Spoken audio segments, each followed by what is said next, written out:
amul dara lu ci méchant loolu kay amul dara lu ci méchant loolu kay da ngay jàkkaarloo sa papa ne ko papa bu boo rayee xar bi jox ma xuuri loolu kay garaawul loolu kay moom amul dara lu ci méchant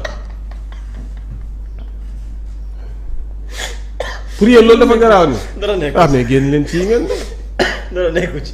loolu kay bu nekkoon bu kii ngay tudd kay mais bu xar. mais yow ñu ngi doon waxal ay nit lañ. non non du ay nit de. ah ay nit ñu torturé. ay nit ñu torturé. nga toog fii di ko wax ne ñooñ dañ leen a jàpp. dégg kii ne ma Vito le kilo de pomme de terre et d'oignon coûte combien en cette veille de fête.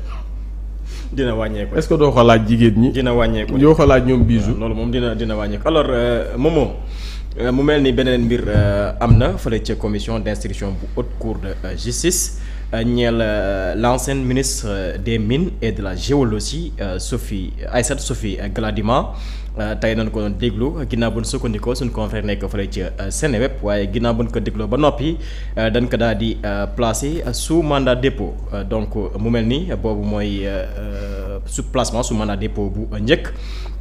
ci li nga xam ne nag moo di mbirub haute cour de justice ak ñett ñoo xam jot na leen daal di déglu ginnaaw Ndeye Saly Diop ak Ismaïla Madior Fall moom nag lu ñu koy daal di toppee bokk na détournement présumé de deniers publics lu tolloog benn milliard ci sunu koppar ñeel yenn projet yu ñu doon taxawal fële bokk na benn centre gravimétrique fële ca Kédougou projet boo xam ni ba tey ji daanaka loolee musul taxaw donc moom ginnaaw woon ko dégloo. dañ ko daal di placé sous mandat dépôt ginnaaw ba ñu sukkandikoo suñu confrère nekk fële ca Seneweb. waaw noonu daal mbir mi demee. Sophie Gladima donc gannaaw ba ñu ko dégloo. daal dinañ koy téye fële ca MAF. muy camp pénal bu Liberté 6. donc peut-être dinañ ci gën a dellu si waat ñëwoon nañu si ni ñu ko liñ ko doon toppee. ak devant. la haute cour de justice. la nga xam ne moom la ñu teg ci kawam keroog ca vote ba ca assemblée nationale. donc peut-être dinañ ci mën a dellu si waat. mais daal li ñu mën a jàppandeegum daal mooy ni dañu ko mujjee conduire fële ca camp pénal bu Liberté 6 gannaaw ba ñu ko dégloo ba noppi. très bien Vito yow it mbirub Sophie Gladima lan mooy doon sa jàngat ci loolu tey la ko commission bi doon déglu waaye ba ñu paree dañ ko daal di place sous mandat dépôt. Glad. kan moo njëkk a dem Ismaïla Madior. Ndeye Saly Diop. Ndeye Saly Diop. waaw Ismaïla Madior démb. xaw ma bakki démb. Ismaïla moo dem démb. alaaji. kon dafa mel ni premièrement. ñu ngi soog a dugg. ci kenn koo xamante ne liñ lay toppee. toll na ci milliard. Ndeye Saly 52 millions 52 xaw ma 57. 52 millions mu cautionné 57 oui. waaw 52 mu cautionné 57. Ismaïla Madior. tentative de corruption moom. 50 millions entre 250 mais kii la ñu wax ci mbiram. Aïssatou Sophie Gladima moom moo nekkoon ministère des mines et de la géologie. au moment des faits. a indiqué que c'est Madame le ministre Aïssatou Sophie Gladima qui avait choisi pour l'utilisation de la somme globale de 1 milliard de francs CFA du fonds Force Covid-19 mis à la disposition du département d'ériger un centre gravimétrique moom xam naa ko bëgg gëla moom Gladima war a du defar centre gravimétrique à Kédougou pour les orpailleurs impactés par la pandémie. Il a expliqué que le marché avait été attribué à la société commerciale du groupe ISA, dite SCGI, qui avait déjà acheté le matériel pour un montant de 119 879 070 francs CFA qui n'attendait que la disponibilité du site pour la construction de l'ouvrage d'un coût de 73 200 000. Il a aussi révélé que le gouverneur de la région de Kédougou avait sollicité en vain pour la mise à disposition d'un terrain de 1000 mètres carrés. ñu ne daaju ministère bii nga xamante ne Aïssatou Sophie Gladima moo ko doon jiite. ñu ne le DAGE a également souligné que madame le ministre Aïssatou Sophie Gladima lui avait donné son aval pour payer la somme de 73 200 000 aux fournisseurs contre une déclaration sur l'honneur et une facture en bonne et due forme. Il a reconnu avoir agi en marge de la réglementation qui exige le paiement après service effectué.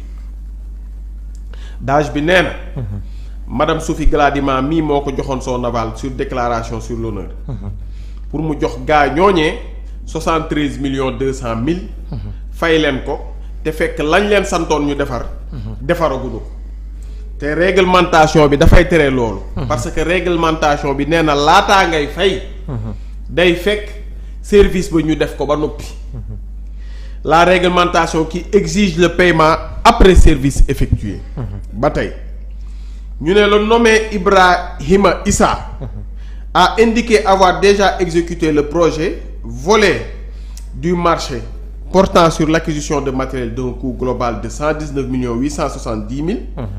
S'agissant du second volet, il a expliqué qu'il attendait la mise à disposition d'un site pouvant abriter l'unité de traitement gravimétrique après avoir reçu un avance de démarrage. Le nommé Ibrahima Issa a également soutenu que c'est le DAGE qui avait décidé, certainement avec l'accord de sa hiérarchie, de lui verser le reliquat avant même l'exécution des travaux. Ki nga xamante ne moom moo di Issa moom indiqué na ne premier volet bi dal defar de. waaye second volet bi moom laataa ñu kaa defar fay nañ ko xaalisam. DAGE bi nag moom moo ko jox xaalis bi waaye moom it njortu na ne DAGE bi ba mu kaa fay. te nee nañu yow balaa ñu laa fay da ngaa war a pare centre boobu noonu ñu war a tabax. centre gravimétrique boobu noonu. waa jii di Issa. Ibrahima Issa moo nekk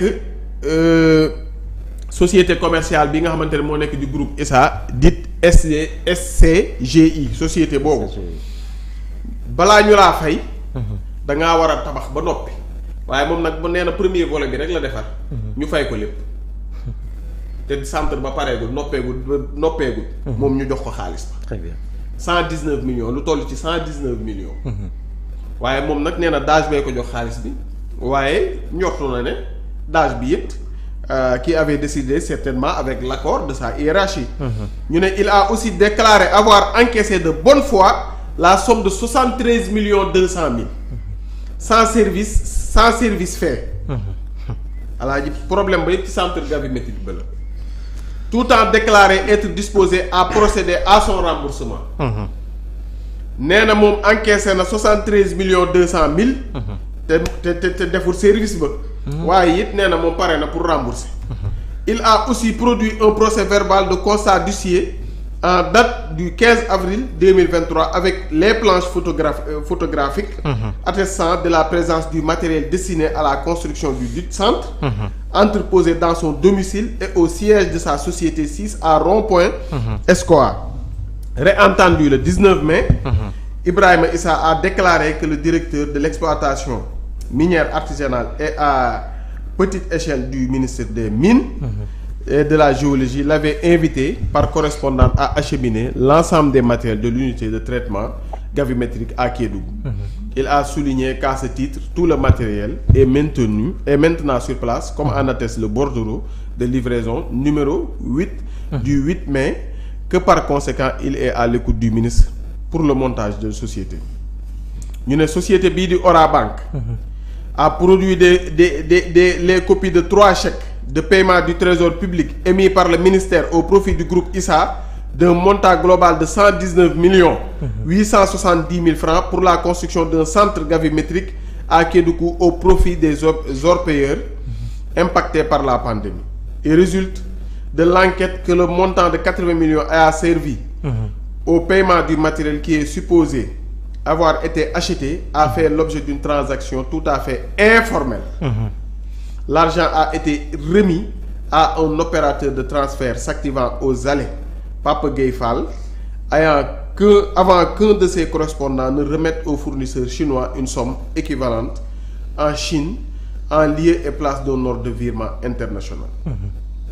ñu ngi nii daal l'essentiel daal Au regard des dispositions, le Premier ministre et les autres membres du gouvernement sont pénalement responsables des actes accomplis dans l'exercice de leurs fonctions et qualifiés crime au délit ou délit au moment où ils ont été commis.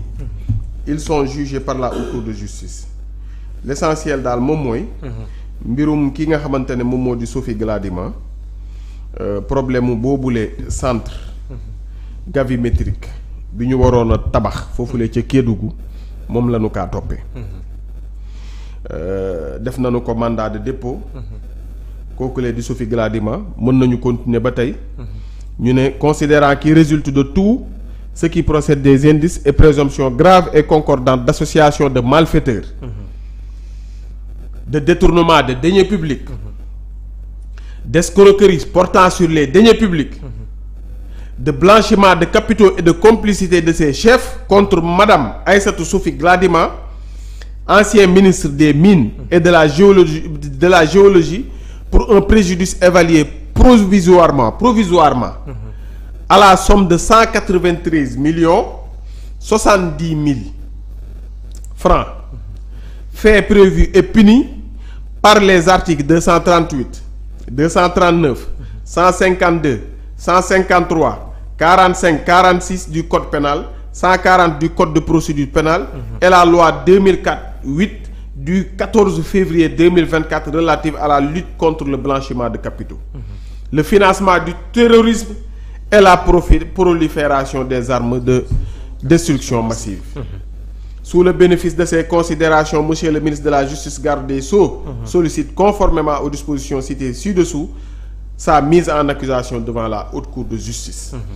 loolu moom moo ñëw ci kaawu ki nga xamante ne moom moo di Sophie Gladima. commencé nañu dugg nag ci ñi nga xamante ne société wala ministère ya ñu yoroon. la ñu jotoon ci Covid ba toll na ci milliards. sa waa ji moom du 2 milliards lañ koy. waaw moom man daal du waxuma de. waaye dama ne c'est un fait. waaw xam nga Sophie Gladima 1 milliard. waaw 1 milliard moom non moom ñu ngi koy toppee 178 millions. 178 millions. de provisoirement. kon bu ñu enquêté ba ca biir. mën na yokk waaw mën na yokk. mën na yokk. Sophie Gladima non ñu ngi koy toppee la somme de 193 millions. 193 millions. moom la ñuy toppee ki nga xamante ne moom moo di Sophie Gladima. mais ministère am. dafa recevoir oon somme li ñu wax ne njort nañu ne 1 milliard.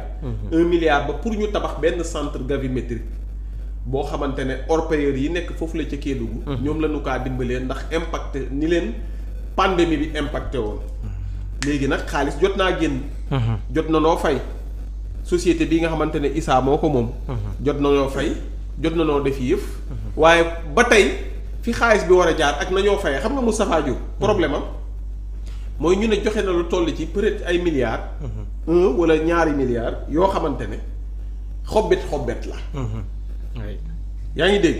kii dañ koy toppee ne fay nañu fay goo xamante ne jaarut yoon. parce que dañoo waroon a tabax centre bi ba centre bi noppi. ñu soog a fay civilisé. ñu soog a fay kooku nga xamante ne moo di entrepreneur bi. mais DAGE bi dafa fay entrepreneur bi te fekk centre ba parewul. su fi nelaw nga de. loolu moom mooy problème bi nag. léegi lan moo tax ngeen fay kii lan moo tax xaalis bi génn te li ñu leen santoon pour ngeen tabax ko parewul. léegi nag loolu la noo toppee ki nga xamante ne moom moo di Aïssatou Sophie Gladima ñu kaa ñaanal jàmm. su fi nelaw nga de. waaw léegi nag mais pour beneen mbir bu jar a signifier. bu jar a souligner. Ismaïla Madior la nu koy toppee matul milliard. kii it peut-être wala laalul milliard bu. laalul milliard. kii. l'autre là. kan Mansour Faye non Mansour. Mansour ginnaaw suba la ñëw. moom la Mansour ay nagu kii bi. moom la lay junj léegi moo tax mën la sa waaj ba lu ñu koy toppee ak milliard.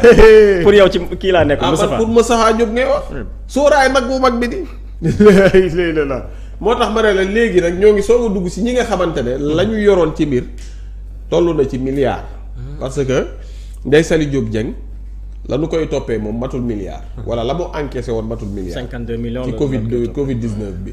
Mansour Faye déggal Ismaïla Madior Fall. moom it la nu koy toppee matul milliard mais kii la nu waxoon ne moom la ñu war a tabax c'est à coup de milliards. donc commencé nañ dugg ci milliards yi. te ba ñu duggee ci kii ñu tudd milliard mandat de dépôt commencé na ñëw. léegi nag à savoir est-ce que ñooñee loolu laaj ko cuun est-ce que ñaaw njort mën naa am ne kon képp ku ñu tudd yëfu milliard ci say mbir rek dañ lay mandat de dépôt keneen boo mënee ñëw cautionné tamit ñu jàll ci leneen mais on va essayer de voir bu dee Gladima moom laal nañ ko mandat de dépôt nañu toog xaar suba. très bien Mansour moom nee na il se voit pas en prison moom. loolu la wax de. waaw Mansour moom nee na moom xool na ba xoolaat. waaye gisut ne moom mën na ne prison moom. il n'est pas prisonnable. waaw seetlu ji waaw moom il est emprisonné. c'est un homme imprisonnable. waaw ba baax na nag waaye 12 ans de sauce. 12 ans de soow. 12 ans de soow yu neex. 12 ans de ndambe boo ci naree yokk prison mënta ne. prison moom faa nga dund lu wow koŋŋ. faa nga dund comme Ousmane Sonko 10 ans de hardcore 10 ans de rat nga xam ne bu ñu la pëtëxalee prison da ngay xam ne rek suite logique la. waaye 12 ans. xam nga Ousmane 10 ans de raak la def. 10 ans de raak ba 2024 xaw ba 2023 ñu ne ko jàpp ci kaso bi. kii moom 12 ans de soosu. nguuru neexle ak menacé. bu ñu ñaree ñëw nag ba 13 ans ca kanam. 13e année ba ñu ne la jàpp ci kaso bi. ah tu te vois pas en prison ça c'est sûr. dëgg la waar yàlla baax na alors mi ngi noonu ne looloo nekkoon suñu ponk bu mujj.